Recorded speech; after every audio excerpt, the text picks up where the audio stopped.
Salam semua. Salam. Bagaimana hari ini? Ya, sehat ya. Tuhan baik. Tuhan terus menuntut kita semua di sini. Amin. Ya, cukup lelah saya karena hampir setiap hari saya jalani KKR. Mulai dari Tugalang, Ida Nogau, dan di Gunung Sitoli. Tidak mudah untuk saya jalani, ya, tapi semua karena kasih anugerah Tuhan. Dan hari ini saya bisa berjumpa dengan Bapak Ibu. Kita bersama-sama dengan suasana ibadah kita hari ini. Perjalanan cukup jauh juga. Dari malam saya kurang tidur. Ya, mungkin tidur kurang lebih 2 jam ya, karena terlalu lelah, terlalu capek tadi malam ya. Karena ada KKR. Lalu saya jalan ke tempat ini. Tadi dibonceng dengan abang kita, sampai mengantuk-ngantuk saya, karena tadi malam tidurnya kurang baik. Ya. Saya percaya Tuhan terus memberi kekuatan kepada saya secara pribadi. Amin. Hari ini hari terakhir saya di Pulau Nias. Besok saya harus tinggalkan Nias. Saya harus ke Kota Medan, lalu saya lanjutkan ke Padang. Dari Padang saya lanjutkan ke Pulau Mentawai. Dari Pulau Mentawai saya ke Jakarta. Dari Jakarta nanti saya ke Sulawesi Utara. Dari Sulawesi Utara saya bulan November harus ada di Papua. Dan bulan Desember ada belasan Natal saya harus jalani di Mamuju, Palu. Tidak henti-hentinya, tidak stop-stop. Saya jalan terus, berjalan terus, melangkah terus, mengabarkan kabar baik, kabar sukacita harus dikenalkan. Amin. Kalau saya diam, saya ambil di YouTube. Ini ada 2 YouTube ya. Saya masih tolak ya, karena situasi keberadaan saya yang karena sibuk dengan KKR. Dan saya kalau siaran YouTube harus ada tempat yang cukup bagus, cukup oke, dan sinyalnya cukup oke. Ya, jadi saya ada tolak 2. Ya, nanti mungkin di Kota Medan atau di Jakarta saya bisa lanjutkan lagi. Kebetulan Pak Gembala di sini juga YouTuber, ya, beliau juga pernah mensupport saya, menyiapkan saya. Nama saya Aliuddin bin Zainul Abidin, saya dari Aceh. Kakek nenek saya orang Aceh, bapak mama saya juga dilahirkan di Aceh. Jadi saya ini orang Aceh. Kalau ada yang belum pernah melihat orang Aceh menjadi Kristen, jikalau kau hari ini ada yang belum pernah melihatnya, lihatlah hari ini ada di hadapanmu. Amin. Tidak kebetulan saya hadir di desa ini, ya. Tidak kurang kerjaan saya hadir di tempat ini. Saya berjanji dengan Bapak Gembala untuk saya penuhi, ya, prioritas untuk saya datang. Saya akan datang. Ya, ada beberapa gereja meminta, tidak mau meminta, saya sih tidak kiong temannya minta, tapi saya tolak. Ya, ada beberapa mereka minta, tapi ini hari terakhir saya di Pulau Nias. Ya, saya mempunyai 2 anak laki-laki dan perempuan. Yang laki-laki usianya 30 tahun, yang perempuan usianya 29 tahun. Itu anak saya. Dan istri saya usianya 55 tahun. Dan usia saya sekarang rahasia, ya. Tuhan baik, Tuhan terus menuntun membimbing saya. Hari ini saya membagikan pesan yang cukup sederhana sekali, ya, cukup sederhana sekali. Tapi saya sangat berharap semua kita menangkap pesan yang sangat-sangat sederhana. Saya coba menyesuaikan bahasa saya supaya Bapak Ibu, karena di sini ada adik-adik, jadi saya harus bisa menyesuaikan bahasa saya dengan baik. Ya, bukan karena saya hari ini, tapi karena kuat kuasa Tuhan. Amin. Kita buka kitab kita, pembacaan firman Tuhan terambil dari Zakaria. Zakaria pasal yang ke-4. Ayatnya yang ke-6. Ayat ini sudah tidak asing lagi, kita banyak mendengarnya, kita banyak membacanya.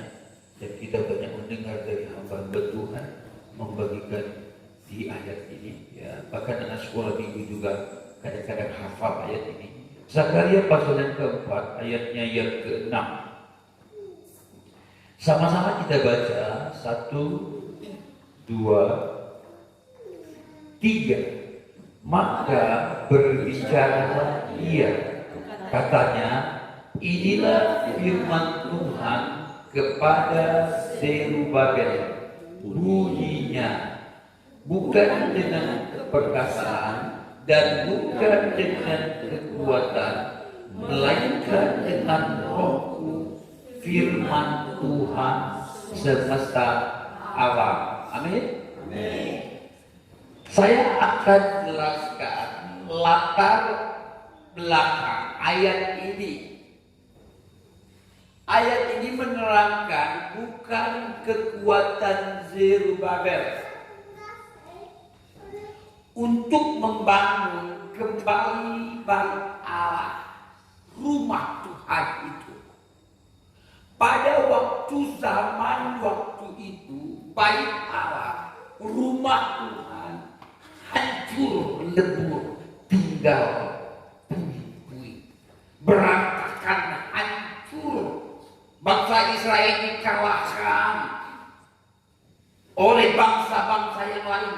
Sebelumnya di bawah pimpinan Raja Daud, raja yang diurapi oleh Tuhan. Kerajaan Israel penuh kemegahan, penuh kejayaan, tidak terkalahkan karena Tuhan melindungi kerajaan Israel ini. Di bawah pimpinan Raja Daud, raja yang sangat luar biasa. Dia panglima perang. Dia kalau berperang selalu menang. Tuhan menyertai seorang Daud. Dari remaja dia sudah diurapi oleh Tuhan.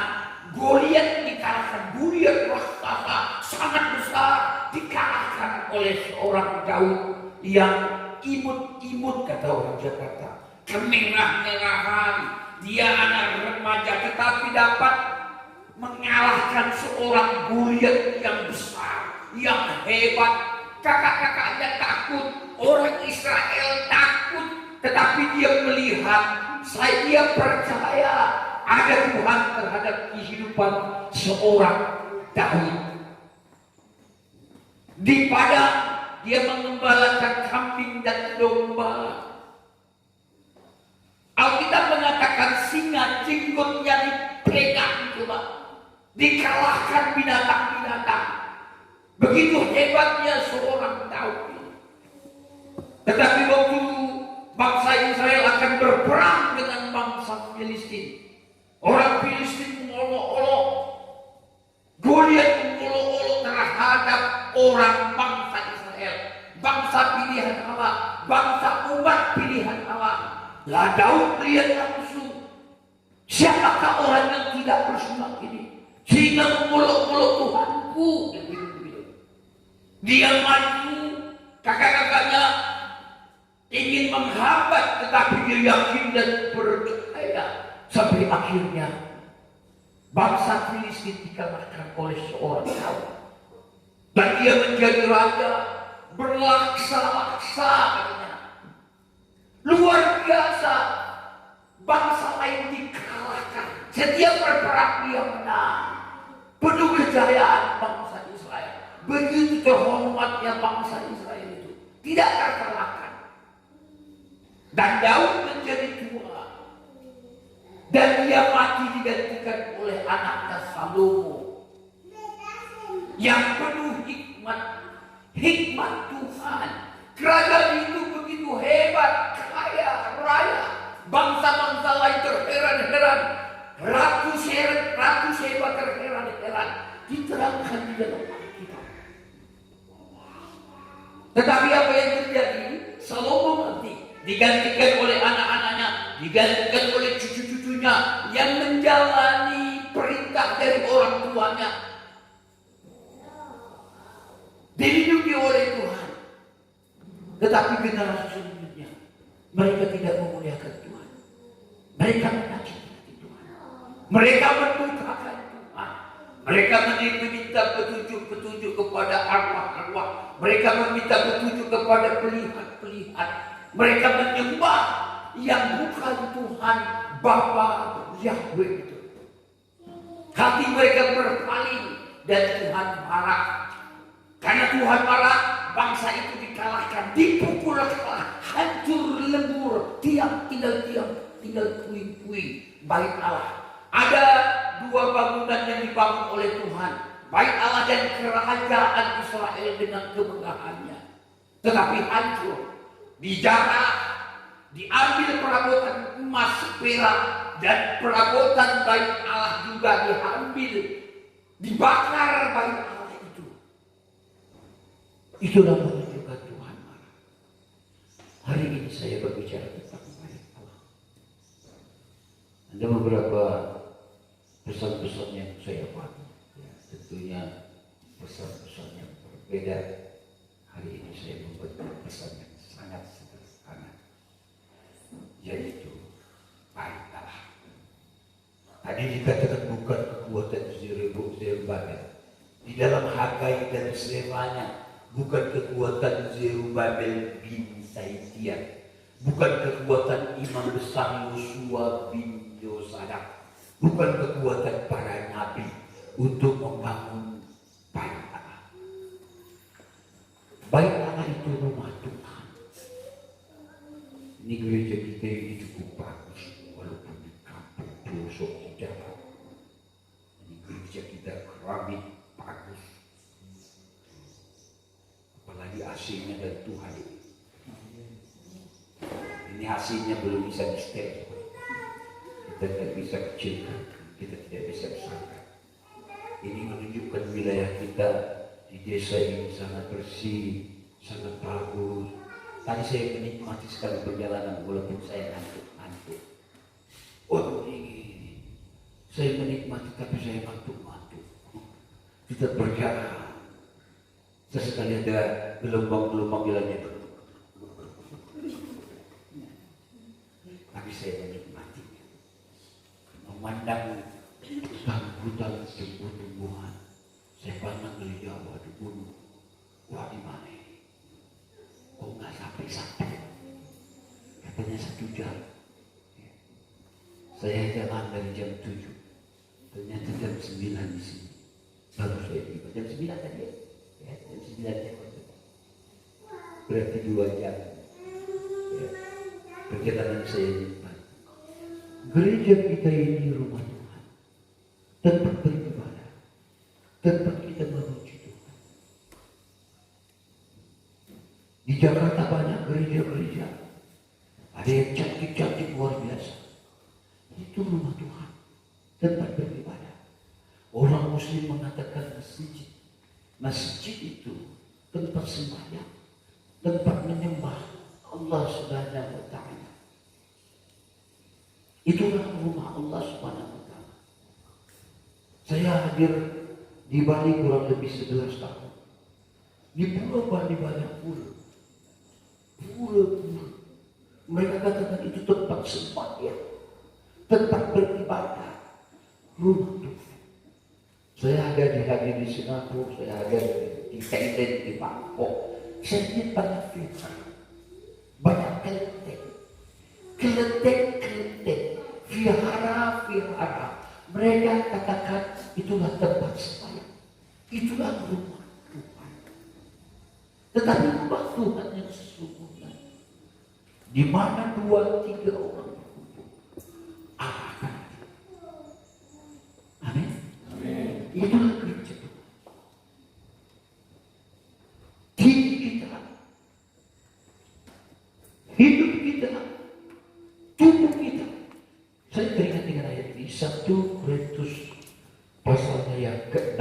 Kita 1 Korintus pasal yang ke-6. Mari kita buka sebelum masuk kepada pesan yang mau saya bagi. 1 Korintus pasal yang ke-6 ayatnya 19 dan 20. 1 Korintus pasalnya yang ke-6 ayat 19 dan 20. Saya akan bacakan. Atau tidak tahukah kamu bahwa tubuhmu adalah bait Roh Kudus yang diam di dalam kamu, Roh Kudus yang kamu peroleh dari Allah, dan bahwa kamu bukan milik kamu sendiri, kata ayat ini, sebab kamu telah dibeli dan harganya telah lunas dibayar. Karena itu muliakanlah Allah dengan tubuhmu. Ayat ini dikatakan tubuh kita baik Roh Kudus. Tubuh kita baik Roh Tuhan itu.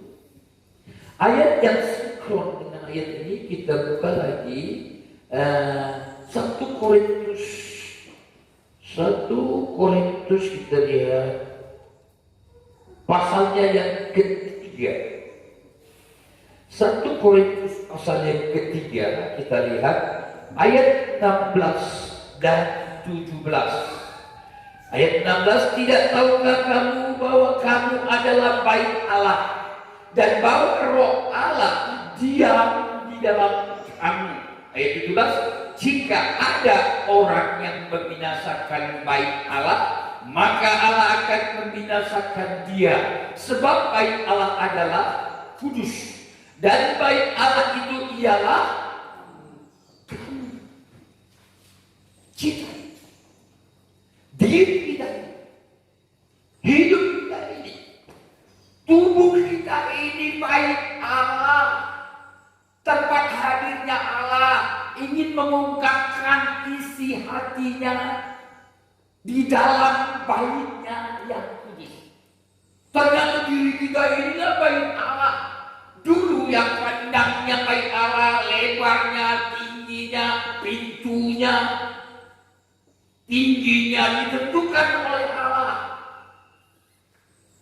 Allah hadir di dalam baitnya. Dan Allah berbicara kepada orang-orang yang ditentukan, orang-orang khusus, imam-imam besar, imam-imam. Jika imam itu berdosa, dia mati. Makanya imam masuk ke dalam bait Allah dipakai rantai ini kering. Kalau sudah tidak bunyi, mati dia. Ini menunjukkan begitu susahnya, begitu sulitnya orang berkomunikasi dengan Tuhan. Pada zaman nabi-nabi, Tuhan berbicara kepada nabi-nabi. Hai Musa, hai Abraham, hai Nuh, wala badran, dengan panjang tingginya pintu. Kau buatlah itu. Begitu sulitnya orang berkomunikasi dengan Tuhan. Sangat susah orang berkomunikasi dengan Tuhan. Makanya Tuhan izinkan bait Allah. Ya, Tuhan berbicara lewat imam besar. Kalau dia sudah dengar, dia sampaikan kepada jemaah waktu itu. Dan jemaah diperintahkan potong binatang, entah sapi, entah domba, entah kambing, entah burung, diperintahkan. Dan jemaah semua melakukan apa yang diperintahkan. Begitu sulitnya orang berkomunikasi dengan Tuhan. Orang bersyukur dengan Tuhan. Tetapi luar biasa. Karena begitu besar kasih Allah akan dunia ini, sehingga dia karuniakan anaknya yang tunggal, Yesus Kristus, mati di kayu salib dan darah tercurah. Dia tidak melakukan kesalahan, dia tidak melakukan dosa, dia menjadi anak domba yang tidak bercacat, dan darahnya tercurah. Dia mati untuk menebus kita semua manusia. Dan dia bangkit. Dia tunjukkan kepada para pengikutnya. Dan dia naik di tahta Allah Bapa. Dan dia menyediakan tempat. Dan dia mencurahkan Roh-Nya yang kudus. Makanya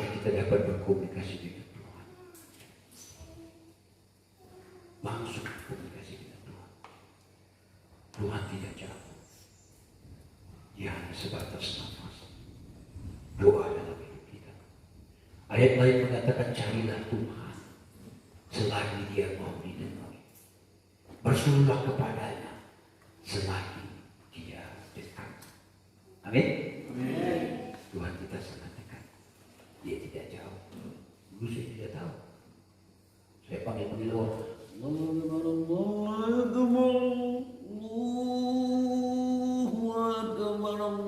Begitu jauh. Tapi sekarang saya tahu. Saat saya punya masalah, saat saya punya persoalan, langsung saya connect dengan Tuhan. Tapi saya tidak tahu harus berbuat apa. Bingung saya. Saya tidak tahu berbuat apa. Saya mau komplain. Saya kecewa. Saya mau bersujud. Mau bersujud. Tapi begitu oleh Tuhan, saya tersenyum. Tuhan, kau baik. Sangat baik. Terus baik. Selama-lamanya kau baik. Ini mau bersujud. Ya. Orang biasa bilang,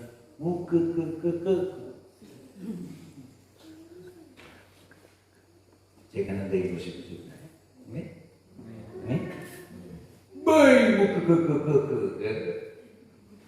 Oke, kembali lagi. Bait Allah bisa dihancurkan, bisa diporak-porandakan. Yang pertama dengan penyembahan roh lain, berhala yang lain, meminta petunjuk kepada yang lain, mengadu kepada orang-orang pintar, mungkin dukun-dukun, bahasa Indonesia dukun-dukun. Asalnya saya tidak tahu apa itu dukun-dukun. Apa itu? Itulah dia. Meminta petunjuk kepada yang lain. Alkitab mengatakan Allah kita Allah yang cemburu. Dia tidak mau diduakan. Amin. Amin. Karena dia cemburu. Allah aja cemburu. Apalagi kita manusia. Bapak Ibu, adik-adik pernah cemburu? Pernah tidak? Nah, saya aja pernah cemburu. Apalagi istri saya cemburu sekali. Ada ibu-ibu putus sama saya gayanya gini. Dia putus sama saya gini. Selesai putus maling dia. Macam itu. Itulah istri saya cemburu. Itulah karena dia sayang sama saya. Amin. Istri saya ini sayang sekali sama saya. Sekali saking sayangnya dia cemburu sekali. Allah kita Allah yang cemburu. Dia tidak mau diduakan. Dia tidak mau hati kita kepada yang lain. Dia tidak mau pandangan kita beralih kepada yang lain. Dia akan marah. Bangsa itu tidak memuliakan Tuhan, hatinya kepada yang lain. Maka diruntuhkan. Baik akan diruntuhkan. Baik akan dihancurkan, tinggal puing-puing. Dan akan dibangun kembali bukan kekuatan Zerubabel, melainkan dengan roh kata Tuhan. Sekali lagi saudara kasih dalam Kristus. Baiklah. Hubungan kita dengan Allah bisa kita hancurkan, bisa kita porak-porandakan dengan penyembahan roh lain, berhala yang lain, hati kepada yang lain, pandangannya kepada yang lain, maka akan merubantak, hancur hubungan diri kita kepada Tuhan. Amin. Ada orang datang kepada pengurus ini, amin. Biasanya kan, pokok yang besar. Aku datang hari ini. Ini ada bahaya pokok yang besar. Aku kasih saja pokok. Mau tahu sudah kasih dan kasih. Itu pohon tidak mungkin makan paha ayam, nggak mungkin. Ada lagi orang datang di batu yang besar. Saya ada kunjungi di Kalimantan Tengah, tepatnya di Palangkaraya. Dari Palangkaraya beberapa jam kemudian kita menjumpai tempat wisata. Batu yang besar. Batu yang besar. Batu itu terkenal dengan batu Gilik Riwuk. Gilik Riwuk ini pahlawan. Pahlawannya orang Dayak. Dia tidur, dia sembunyi di batu-batu itu. Makanya batu itu terkenal. Dan sampai sekarang batu itu dikasih sesajen, dikasih kue, dikasih buah, dikasih mangga, dikasih jeruk, dikasih apel, dikasih anggur. Gak mungkin batu makan itu buah-buahan. Dan ada orang lagi suka datang di kubur, mungkin mamanya mati, kakeknya mati, saudaranya mati. Dia datang di kubur, dia kata, Ma, aku datang hari ini, Ma. Tolonglah aku, Ma. Ada macam itu. Ma, tolonglah aku datang hari ini, Ma. Sakit kali hatiku sama dia, Ma. Kan rencana itu, tanah itu untuk aku, Ma. Tetapi dia ambil dia, Ma. Tengok itu, Ma. Dia tanya sama mamanya sudah mati. Hai, bayangkan dia tanya, Ma, tolonglah aku. Dan jika mamanya menjawab, ya anakku, apa lagi ibu? Orang yang sudah mati tidak akan berbuat apa-apa. Jadi saya selalu berharap siapapun engkau yang ada di sini, jangan datang-datang di kubur. Gimana di kubur? Saya tidak tahu kuburan di sini. Lalu kau tanya-tanya di situ. Amin. Karena dia tidak dapat menolong hidupmu. Ini banyak orang lakukan. Dan keluarga saya juga lakukan, keluarga saya. Bapak, aku datang hari ini. Dan yang lebih anehnya, di kuburan itu dikasih Coca-Cola. Dengan harapan supaya dia minum.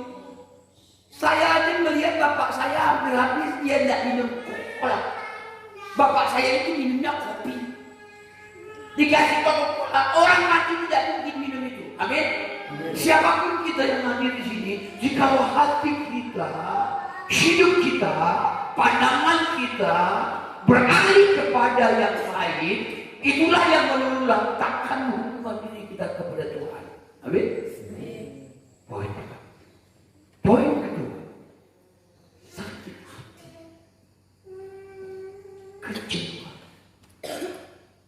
iri hati, dengki, kecewa, meluluhlantakkan hubungan diri kita kepada Tuhan, menghancurkan hubungan diri kita kepada Tuhan. Kalau dulu saya tidak biasa sakit hati dengan orang itu, saya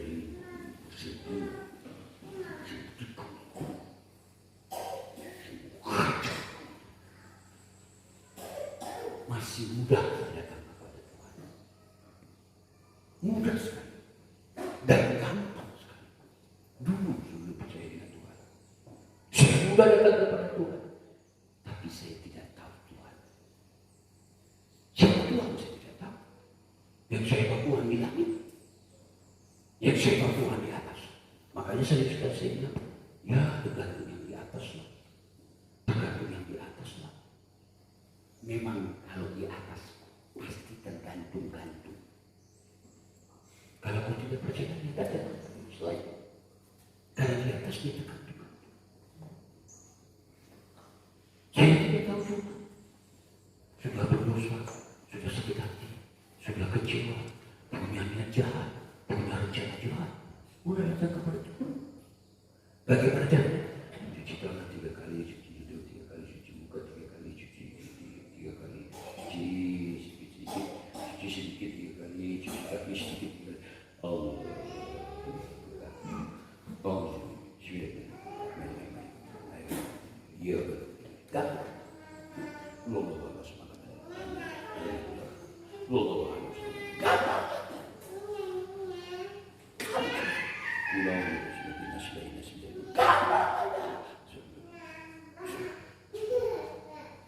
Coba sekarang salah aja saya berpikir sedikit, atau ada niat hati saya, niat hati dalam hati saya sedikit aja, sedikit aja, apa kita kepada Tuhan. Inilah menunjukkan begitu suci, begitu kudusnya Tuhan kita Yesus Kristus itu. Amin. Dia Roh Kudus.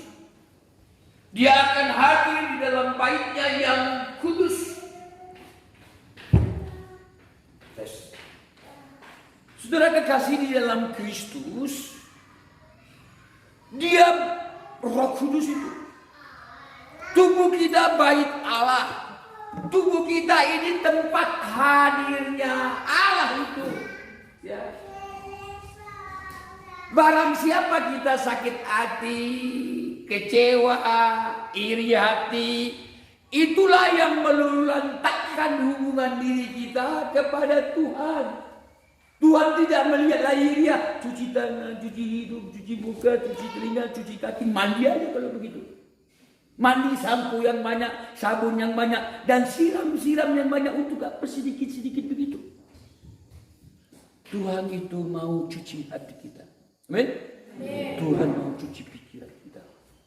Siapapun kita semua, adik-adik, jikalau pikiranmu negatif, hatimu negatif, apalagi hatimu jahat, pikiranmu jahat, itulah meluluhlantakkan hubungan diri kita kepada Tuhan. Amin. Poin yang ketiga, poin yang terakhir ini, tubuh kita ini bait Allah, tubuh kita ini tempat hadirnya Allah. Makanya saya katakan hari ini saya berbicara tentang bait Allah. Bisa dihancurkan, bisa diporak-porandakan dengan apa yang kita makan, apa yang kita minum, apa yang kita masukkan ke dalam tubuh kita ini. Amin?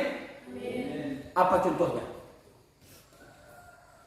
Tadi saya sudah beri contoh beberapa yang meluluhlantakkan, menghancurkan bait Allah itu. Yang pertama tadi penyembahan roh lain, berhala yang lain, mentuhankan Tuhan yang lain. Siapapun, jikalau kita ada di sini menyembah roh lain, berhala yang lain, dan engkau mudah datang kepada Tuhan, luar biasa. Makanya saya harus beritahu, Allah kita itu Allah yang cemburu, Dia tidak mau diduakan.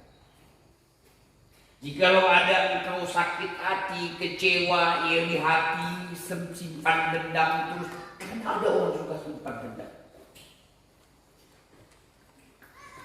Apalagi kadang-kadang anak cewek-cewek sini kan banyak nona-nona ya, ada anak remaja, anak muda. Saya punya anak, jadi saya tahu menghadapi anak-anak. Karena anak saya aja sudah 30 tahun. Bahasa kasarnya anak saya sudah tua. Yang paling kecil umurnya 29 tahun.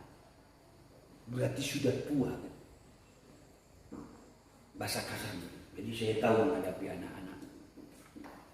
Karena saya orang berkeluarga juga, saya jadi bapak.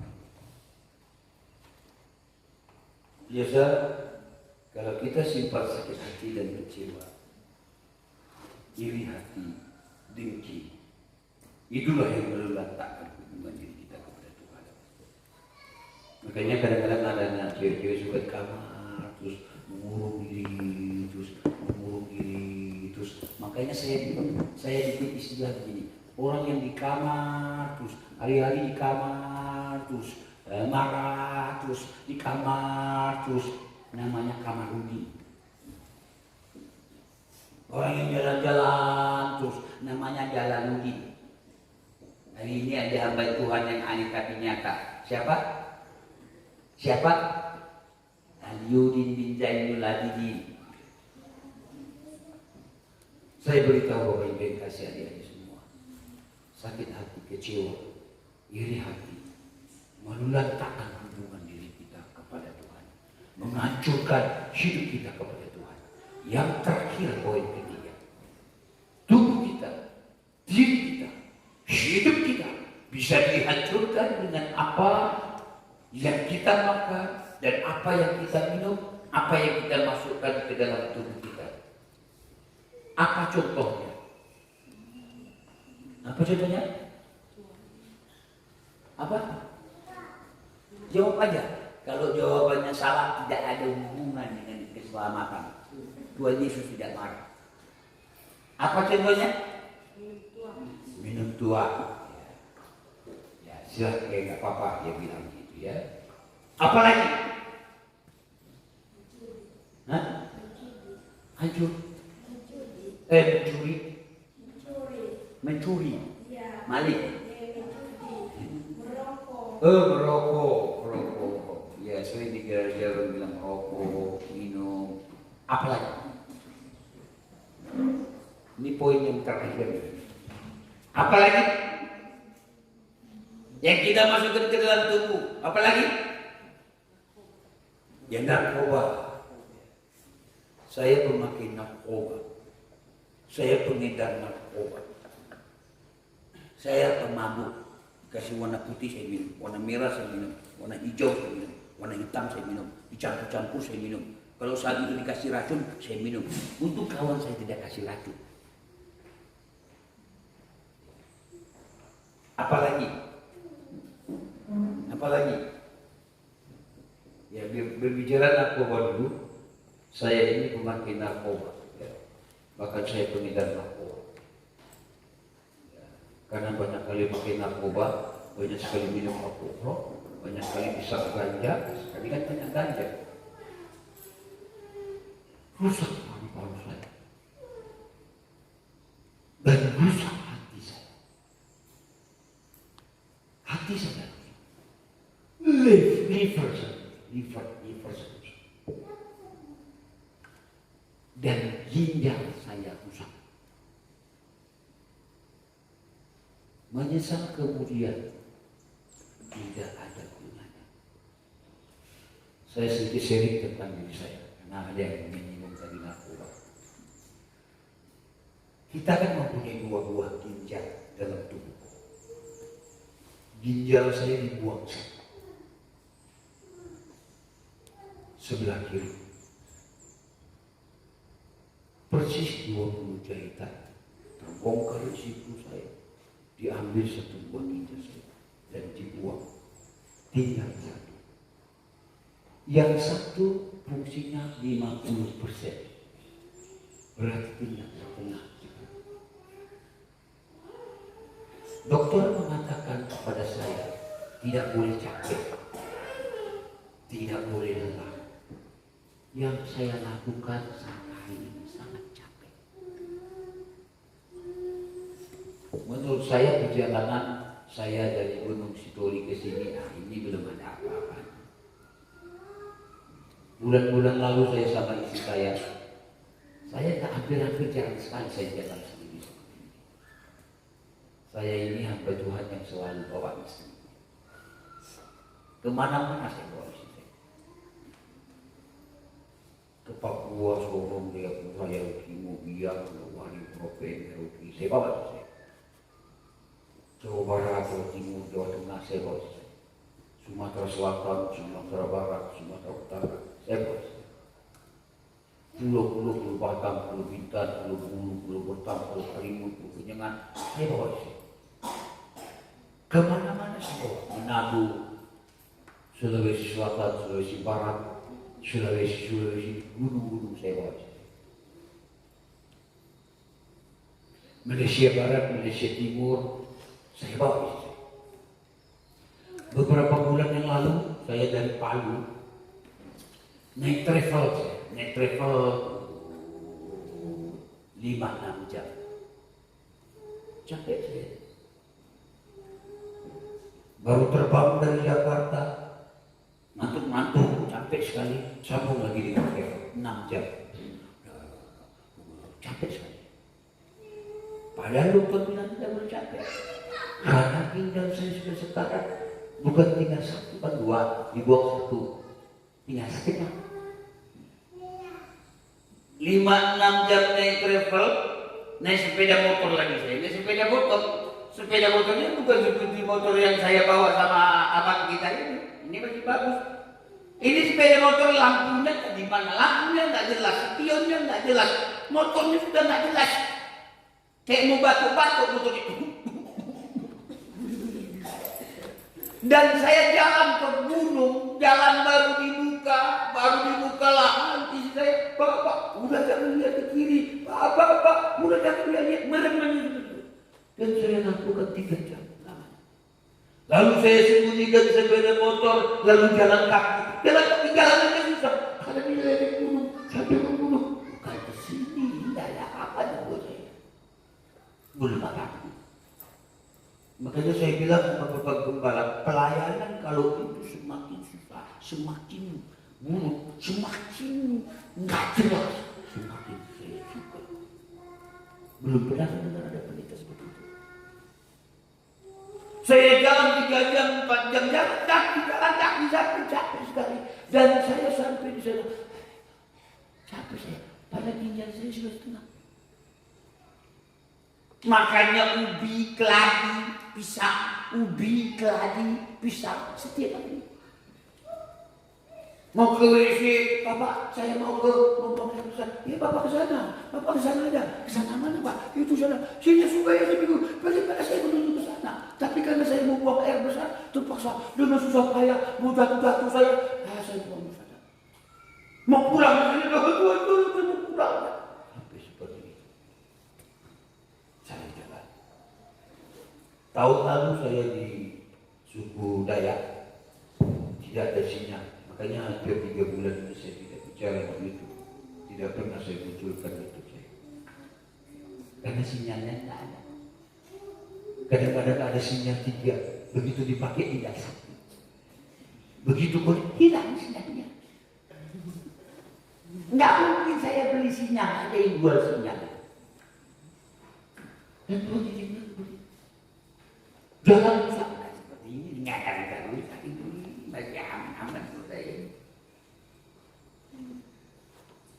Jangan mudah-mudahan nggak jelas dan saya jatuh, itu jatuh muka saya kayak monster.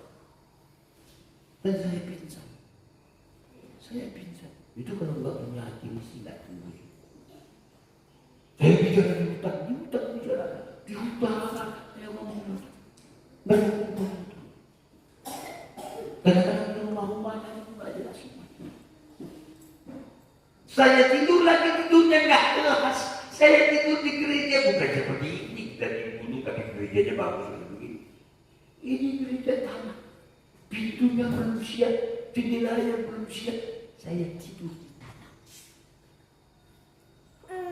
Lihat, kalau tidak punya hati di sini, tidak tembus. Tapi saya jalani penuh sukacita. Amin. Saya bisa berdiri di hadapan Bapak Ibu adik-adik di sini bukan kuat, bukan gagah saya, melainkan oleh Roh Tuhan. Dokter bilang sama saya tidak boleh makan daging warna merah, tidak boleh makan mengandung garam, tidak boleh banyak gula karena ginjal sekarang, tidak boleh makan bayam, tidak boleh makan kangkung, tidak boleh makan daun ubi. Tidak boleh banyak makan yang mengandung protein. Tidak boleh makan kacang-kacangan, tidak boleh makan kacang pandang, tidak boleh banyak makan tempe apalagi tahu karena asam urat. Tidak boleh makan yang berminyak-minyak, tidak boleh makan pisang goreng, tidak boleh makan bakwan goreng. Tidak boleh makan ini, tidak boleh makan itu. Loh, jadi saya makan apa? Makan apa saja? Menyesal kemudian tidak ada gunanya. Karena kesalahan saya lakukan dalam hidup saya. Hidup tidak sehat, mabuk, bersabar. Kenapa ada hamba Tuhan baru 52 tahun berjalannya begini? Ada hamba Tuhan belum 70 tahun udah begini.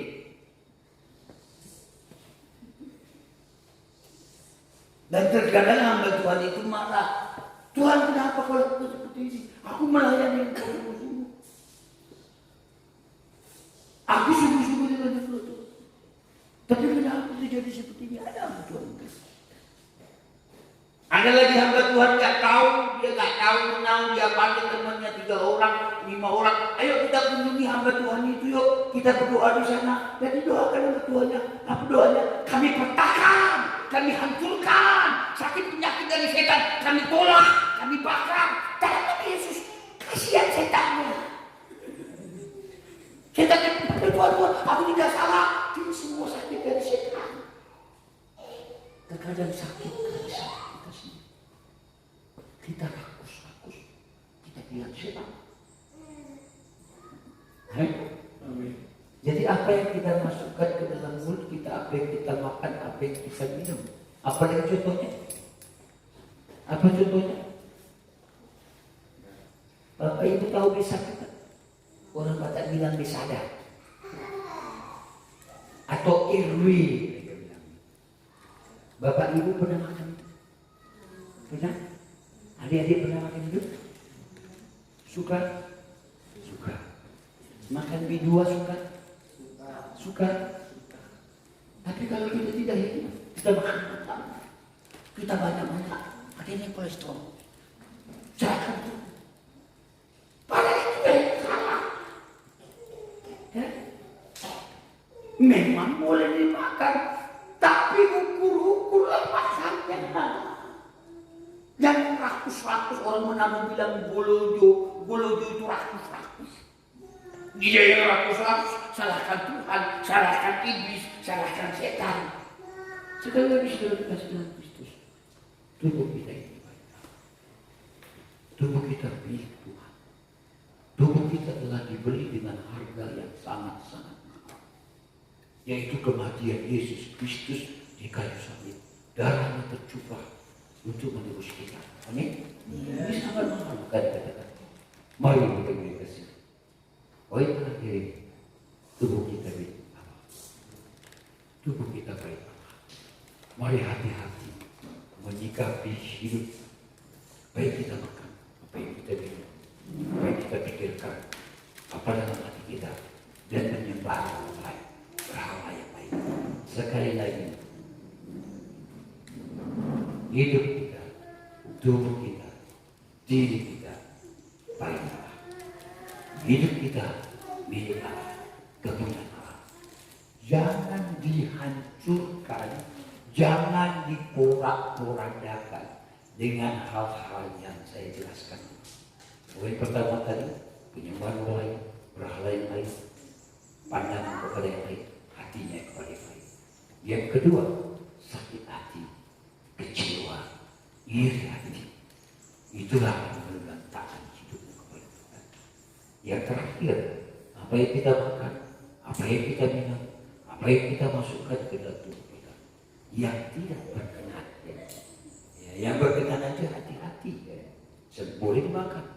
Apalagi saya kalau lihat B1, B2, nggak bisa saya beli. Terus saya makan. Kalau bisa makan banyak-banyak. Karena dulu haram, sekarang halal. Dulu haram, sekarang halal. Sekarang halal. Tadi saya masak sama mama. Saya masak berdua sama mama. Saya sudah cepat sekali saya masak. Setengah jam langsung masak. Saya sudah biasa masak-masak. Saya ini tukang masak. Makanya orang berpikir ini Bapak Pendeta akan tukang masak. Saya suka sekali masak. Makanya saya berdoa dengan Tuhan. Tuhan, ampuni aku Tuhan. Kenapa aku suka masak? Saya senang sekali masak. Ya, tapi saya juga jaga diri saya. Saya atur, saya ukur seberapa banyak yang bisa saya masukkan ke dalam tubuh saya. Dokter bilang tidak boleh makan, tidak boleh capek. Tapi yang saya lakukan setiap hari sangat capek, sangat lelah. Saya pernah bicara hari Minggu 4 kali. Hari ini cuma 2 kali aja, nanti malam saya akan bayar sekali lagi. Baru besok saya tinggalkan Pulau Nias. Amin. Bapak Ibu Yesus Kristus. Sekali lagi beri kemuliaan bagi Tuhan. Kita akan